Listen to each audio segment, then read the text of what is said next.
I was born in a refugee camp in Thailand. My family survived the Cambodian genocide that occurred from 1975 to 79.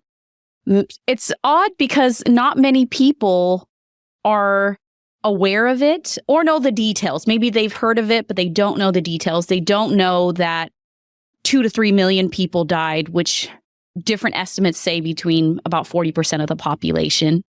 And so we ended up in a refugee camp because in 1975, my mother was 23 at that time when the Khmer Rouge, the Communist Party, took over and basically went to all the homes and said, these years of civil wars are over. We've now taken power. And it had a lot to do with the destabilizing of the region after the Vietnamese War. And they took power. My father was a soldier at that time. He said on the walkie-talkie, he heard, we've lost. They've taken over. He said he stripped down, laid his AK down next to a river, stripped off of his army fatigues, and looked for civilian clothes because he had studied enough communist regimes where he knew he could in no way show that he was involved in the prior government. And he immediately took on this image and identity of an uneducated commoner with no money. And my mother at that time had 3 children, 5, 4, and a 4-month-old. And everyone had a long journey because you basically were told to take what you can carry from your homes in the cities and march into the rural areas of Cambodia where everyone was going to be a part of this beautiful utopia where you owned nothing and you were a part of this agrarian society. Everyone was going to be farmers and all of your needs would be met. And my mom, they walked for weeks. My mom says it's like a distance of walking from LA to San Diego. You just walked for weeks. And my mom at the time had a younger sister who was 18 in the middle of a blood transfusion, and they emptied all the hospitals. So if you could take your loved one out, you could, and she had to disconnect her little sister from in the middle of a blood transfusion and take her on this journey. And along the way, she did pass away from her illness, and she had leukemia. You can hear my backstory of resilience, the need to just be in survival mode. And most of my family, immediate family, survived that 4-year rule. My sisters were 5 and 4 when they were put into child labor camps and worked for 12 hours a day and were separated from my mother. You were allowed to spend time for a couple hours a week with your family. They really didn't want you to have a close connection with your family because your loyalty was to the government. So they limited the amount of time you were spent with your family. My father's father, they killed anyone with glasses. They killed anyone with an education. They killed anyone. And they would do things. And if you were foolish enough to say, when they said, is anyone a doctor here? We need a doctor. Was anyone a teacher? We need you for X or Y. And if you thought that would give you any favors, you were never heard from again. No one ever saw you again. And that my grandfather was a teacher and his students became Khmer Rouge soldiers. So they knew. My father was told, you hear whispers through the camps that his father was taken away and never seen from again. So can you imagine, my father at this time is in his early 20s, is hearing of his father being murdered and not being able to show any emotion behind it. So it was a very tough time for my family, of course, and very strange because you hear about the Holocaust so many generations ago, and there's most of the folks that lived through the Holocaust are not here anymore, but it's so close to me. My parents, my oldest sister, who is helping to take care of my son and is our nanny, she's only in her early 50s, mid 50s. This is something so recent that is so bewildering, but we all know it's happening in the world today, all around the world. And so there was many stories related to their life there in Cambodia and how they survived. My mother had a skill. She was a seamstress. And so she made herself useful by mending the soldiers' clothes and making backpacks for them and So she was able to gain skill, gain food, because there was a lot of starvation at that time. If you weren't just killed, you were starved to death and worked to death.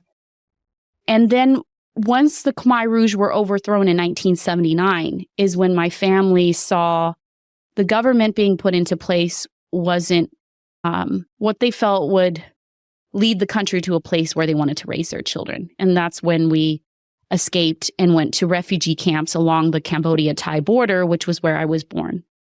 And at that time, my mother and father had 2 young babies, myself and my brother, my mom's 3 children, her youngest sister and brother, and then her 3 nieces and nephews that were left behind by their parents. And I don't know, what is that, 13 people that were living in refugee camps. And so that was why we lived there for 4 years, because you had to put your name in a lottery to be picked to come to America or Canada or France, who were accepting refugees from war-torn countries. And we're so grateful for that. And because of the size of our group, it was really difficult for us to get a placement. But we did eventually get that placement in 1985, is when we came to this country. And my family immediately became entrepreneurs. They didn't have education. Neither of my parents graduated high school. They barely spoke the language. You had to pass a minimum level of English speaking language and a citizenship, how many stripes are in the flag type thing. But they came here and they gave you $100 for our family. And how we survived was we would go to trash cans outside of grocery stores and take the expired produce and meats and dented cans that they would throw away that regular Americans wouldn't purchase. And we made our meals with that. Most of our money went to where we were living to give us shelter. And then my parents did things like before my siblings were in middle and high school at this time. And before school at 4 a.m., we'd all get into a family, even me, baby in the car seat, would go to trash cans and get the cardboard and dented cans where they would use that to recycle and get money from the recycling for money. Then my mom eventually purchased a sewing machine with their savings. And then she began sewing clothes because that was a skill she had. Then they borrowed money from friends and family and opened one of the first Cambodian markets in Long Beach, which Long Beach has the largest population of Cambodians outside of Cambodia. And they became serial entrepreneurs and retired in their 50s. They have a portfolio of real estate, but most importantly, they're not multimillionaires, but they have much more than they'll ever need. And they have 2 children that went to college, and of us 5, and they were able to help many of us start our own businesses, or we handed off their businesses to us. And I've been working since I was 9 years old, since I could be helpful. So my resume is really deep and long. And I took over one of my family businesses when I was 20 years old, and I was in college, but also running a little market of ours. My life story has given me so much. It's a double-edged sword because some say I would lack a little empathy because of everything my family has been through, and yet they were able to persevere and create a beautiful, comfortable lives for themselves with little education. So I just think this country is amazing for the opportunities it has given my family. And I do believe in our future is in our hands. We control our destiny. And bad things happen to good people. And why did this happen to my family? Why were we born? Why weren't we born? Why wasn't my mom born in LA in 1950s and having a fun time? And why did she have to go through that? But we play the cards we're handed. And we can choose to live in a mindset of victimhood, or we can choose to change our story. Sathya, holy heavy duty. Yeah. I had some understanding, but thank you, by the way. And forgive my lack of knowledge, but when I was a young teenager, I remember in Canada, all this talk about what the media called boat people. Is that your community? Yes, part of it, because it was also the Vietnamese refugees that came from the Vietnamese War. Yes. And then the movie, The Killing Fields. Very accurate. Very accurate, based on, I believe it's based on a true story in terms of that plot, but everything that the movie depicted in terms of the soldiers and is very true. And Angelina Jolie also directed a movie called First They Killed My Father, based on an autobiography of a young girl who was very similar to my sister's age, that lived through the labor camps and was separated from her father, and very true to what happens. My sister says when the Khmer Rouge were kicked out in 1979, they started bombing the country.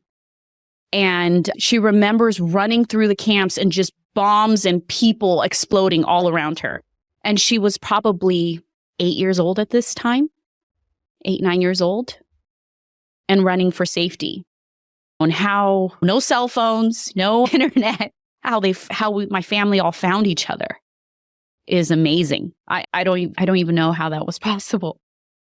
So you said, okay, a lot to absorb there. You said the window from 79 to 85. 75 to 79. But you came to California in 85? Correct. Yes. So what does it look like for you between 79 and 85? We were in refugee camps. For 6 years? We were in Cambodia for a year or so. And then we probably didn't go to the refugee camps until 80, 81. So we were in refugee camps about a little over 4 years. Okay. And your comment about lacking empathy, it's not that you lack empathy, it's just not extreme empathy from the perspective of, because moderation for everything. I think what I'm saying is, I'm sure you take nothing for granted in life, nothing. And you telling that story, does that transport you at all? Or have you told the story so often that it's now a story, or does it take you back when you just bring that up for us? No, it still brings so much emotion. It is tough for me to talk about. I appreciate it a lot. And that was the Cliff Notes version. No doubt. And I don't want to sort of park that and move on just with a little, but I have to tell you, one of my favorite quotes, C.S. Lewis said, "You don't have a soul, you are a soul, you have a body."